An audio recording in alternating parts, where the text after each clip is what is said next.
근데 제3파트에서는 이수진과 일본인의 악연, 결국은 뭐 인연이 좋을 수가 없죠. 뭐 적으로 대적을 했으니까 그 내용들에 대한 것과 요약을 말씀드리겠습니다.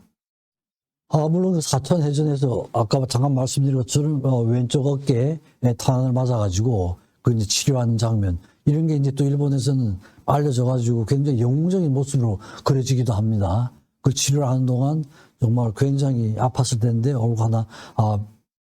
얼굴 빛은 옆에서는 막 변했지만 이수진 장군은 오히려 담소를 하면서 퇴원자야겠다, 이런 내용이 나오고 징비록에 그게 이제 그 내용이 일본 책에 그려지면서 사파로 그려지기도 했습니다. 그 다음에 아까 말씀드린 것 같은 그 반관계죠. 그죠? 요시라라는 그 첩자가 이중첩자였어요. 이중첩자. 정보를 주고, 그 다음에 조정을 혼란하게 만들어가지고, 선조를 헷갈리게 만들고, 그렇지만 이수진 장군은 안 나갔죠. 그죠? 안 나가가지고 나중에 이제 결국은, 잡혀 들어가게 투옥되는, 거의 사망 직전까지 갔습니다. 이 죄목을, 달아가지고 압송이 되고, 2월 1일 날. 2월 1일 날 압송이 돼가지고 4월 1일 날 풀렸으니까 거의 2달 동안을 완전히 빈 상태가 됐습니다. 3월 4일 날 하옥이 되고 그냥 뭐 고문을 받게 되고 그러죠. 그죠?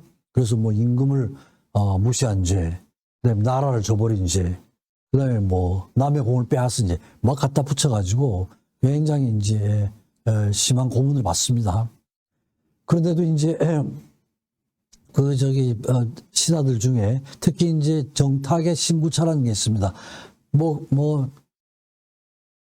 임금 말씀이 맞지만 한번 기회를 줘가지고 다시 한번 기회를 주는 게 어떻겠냐. 요걸 신구차를 올렸는데 이제 요게 결정적인 게 돼서 이제 풀어주게 됩니다. 4월 1일 날. 풀어주게 되고 이제 나와서 그죠. 원균이 그냥 괴멸당하죠. 사실은 원균도 나가면 진다는 걸 알고 있었습니다. 알았지만 장수로서는, 근데 이제 잘못 판단된 조정의 어떤 압력에 의해서 나가서 완전히 괴멸당하게 되죠. 겨우 질 걸 알고 경상우수사 배설이 배 12척을 빼가지고 그죠? 도망을 간 거. 결국 이게 이제 나중에 명량해전에서 사용되게 되는 그 배입니다. 난중일기에도 이제 완전히 수군이 없어지다시피 했으니까 저런 내용도 나오고, 또 칠천향에서 다 죽었다는 거. 원균도 죽고 이혁계도 죽고 장수들도 다 죽었습니다. 육지로 도망갔다가 다 죽고 이런 내용들, 이게 이제 난중일기에 나옵니다. 그리고 또 이제 백의 종군을 하는 동안에 모친상을 당하게 되죠.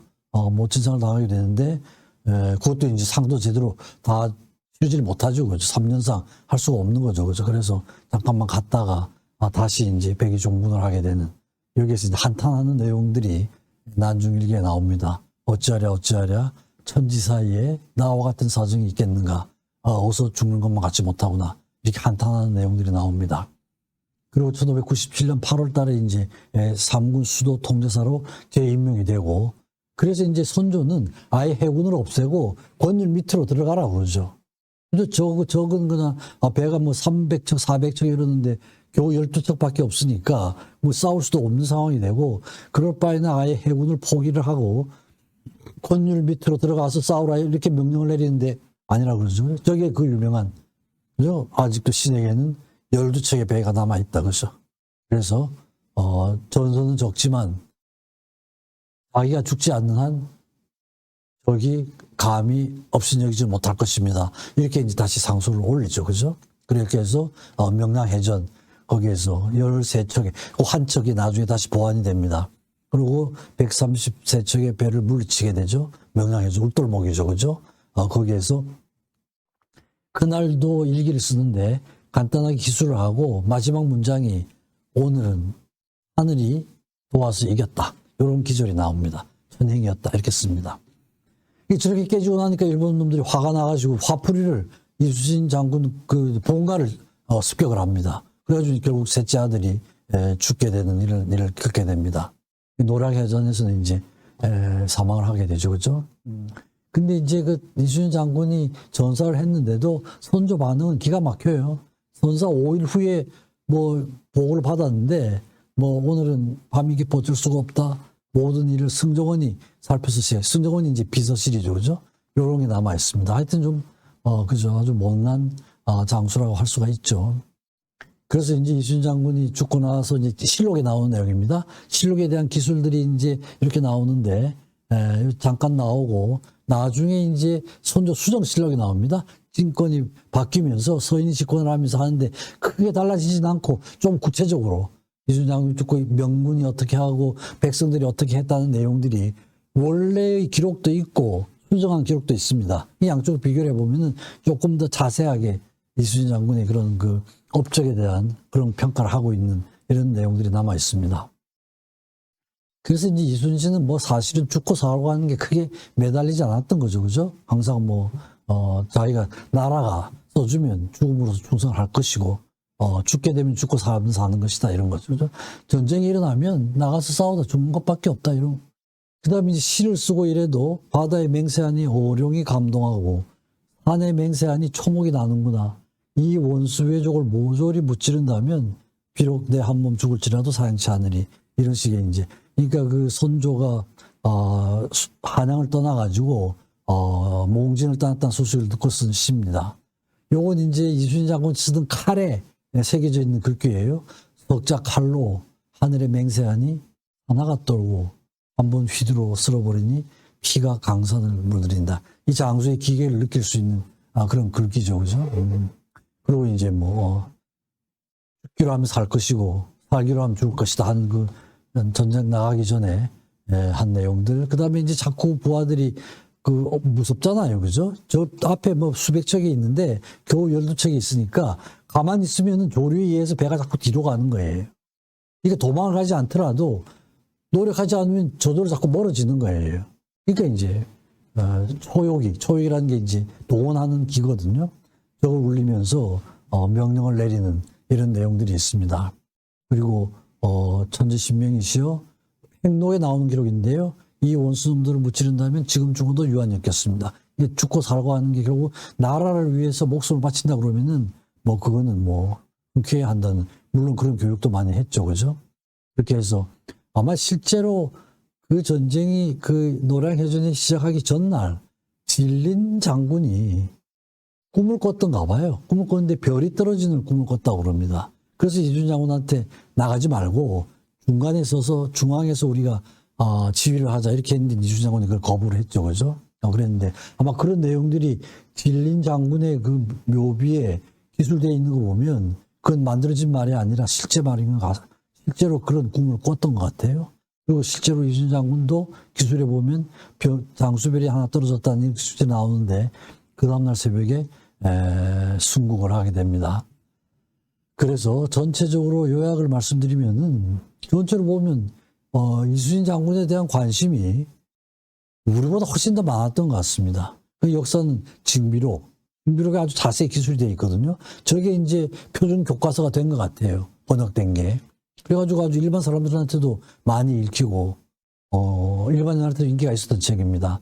그리고 또 일본인들이 저런 자세는 사실은 좀 본받아야 될 자세가 아닌가 싶어요. 적장이지만 자기들이 이제 패하게 만들었지만 어떻게 보면 원수인데 그 사람에 대한 연구를 해가지고 자기들이 부족한 점을 다 보충을 하는 거예요. 또 우리나라 그 동래성을 함락을 할 때도 그 적장이지만 그 싸움에 대해서는 그걸 인정을 해가지고 묘도 만들어주고 하는 이런 겁니다. 근데 꼭 이순신 장군뿐 아니라 안중근 의사에 대한 관심도 굉장히 많습니다. 안중근 추모회라는 게 일본에 있어요. 그죠? 그리고 또 우리나라 송기정 선수에 대한 저서들, 이런 것도 일본 사람들이 쓴 저서들이 많아요. 그러니까 뭐 물론 여러 가지 관계가 복잡하긴 하지만 그래도 우리나라 사람들 중에서도 자기들이 존경할 만한 사람에 대해서는 상당히 연구를 깊이 하는 게 있습니다. 예를 들어 추사 김정희에 대해서도 최고의 연구가가 일본 학자였어요. 그래가지고 저기 북쪽에 있는 과천에 있는 그 김정희의 묘소를 고향으로 옮긴 것도 일본 학자였습니다. 이런 식이에요. 그래가지고 이제 결국은 수군이 얼마나 중요한가. 결국 수군 때문에 패한 거 아닙니까? 그죠? 그래서 그 후에 수군을 키우고 그 수군의 모델은 이순신 장군이 모델이 된 거예요. 그리고 또 역설적이게도 우리가 배가 굉장히 크잖아요. 그죠? 배가 큰데 이건 오히려 왜구들이 만들어준 거죠. 왜구들은 해전이라는 게 없어요. 빨리 와서 갈쿠리로 올라타서 칼싸움하는 거죠. 그러니까 일본은 전통적으로 보면 왜구라는 게 이런 전통적인 의미에서의 해전이 아니고 육전 비슷한 거예요. 배를 작게 만들어서 가서 올라타서 칼싸움 하니까 육전 비슷한 거죠. 그러니까 우리는 사실 활이 주된 거였지 칼싸움 약하거든요. 그러니까 못 올라타게 배가 자꾸 높이가 올라가는 겁니다. 파독선이 커지게 된 거죠. 그러다가 나중에는 거북선까지 만드니까 올라탈 수가 없잖아요, 여기서. 그러니까 배가 커지니까 포를 사용할 수가 있게 되고, 일본 전함들은 배가 작아서 포를 사용할 수가 없어요. 그러니까 이 배들이 가깝게 오지 않는 상태에서 멀리 날아가는 포를 쏘아야 되니까 해전은 자, 일본이 당할 수가 없는 거죠, 그렇죠? 그러니까 판옥선은 왜구들이 키워주고, 또 이순신 장군이 그 후에 일본 수군을 키우고, 이렇게 된 거예요, 그죠? 그래서 이제 계속 해군력을 강화시켜가지고 결국 노일전쟁을 이기고 그게 이제 원동력이 돼가지고 우리나라를 완전히 잡아먹게 된 이런 게 됐습니다. 그래서 전체적인 과정을 보면 정말 이순신 장군에 대한 연구를 아주 철저하게 해가지고 나라를 굉장히 강력하게 만든 이런 거예요. 그래서 이런 점은 그죠? 우리가 또 좀 본받아야 될 점이 아닌가. 결과적으로 우리가 굉장히 피해를 입었지만 그 기본 자세죠, 그죠? 기본 자세에 대해서는 우리가 좀 많이 배울 그런 점이 있지 않는가 이런 생각이 들어서 이런 제목으로 말씀을 드려봤습니다. 네, 마치겠습니다. 경청해 주셔서 고맙습니다.